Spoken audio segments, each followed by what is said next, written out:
మనలో ఒకరినొకడు ప్రేమించడం నేర్చుకోవాలి. ఎందుకంటే ప్రేమ అనేది చాలా కాస్ట్లీ థింగ్. భూమి మీద కోట్లు ఇచ్చినా కూడా అవి రావు. కోట్లు ఇచ్చినా కూడా ప్రేమను ఎవరు కొనలేరు. కొన్నారంటే అది ప్రేమ కాదు. కుటుంబంలో ఒకరినొకరు ప్రేమించుకోవాలి, సంఘంలో ఒకరినొకరు ప్రేమించుకోవాలి. ఎందుకు ప్రేమించుకోవాలి?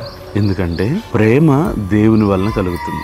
1 యోహాను రాసిన పత్రిక 4:7-8 ప్రియులారా, మనం ఒకరినొకరు ప్రేమిద్దాం, ఏలైనగా ప్రేమ దేవుని మూలంగా కలుగుచున్నది. ప్రేమించు ప్రతివాడును దేవుని మూలంగా పుట్టినవాడై దేవుని ఎరుగును.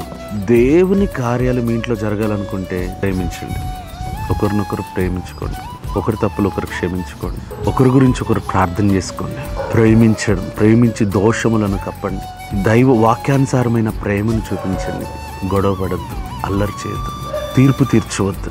ఒకవేళ తీర్పు తీర్చుకుంటూ కూర్చుంటే అది దేవుని మూలంలో కలిగేది కాదు. శరీరాశ, నేత్రాశ, జీవపుడమ్మం అనేది లోకంలో నుంచి పుట్టినాయి, కానీ ప్రేమ దేవుని మూలంగా పుట్టింది.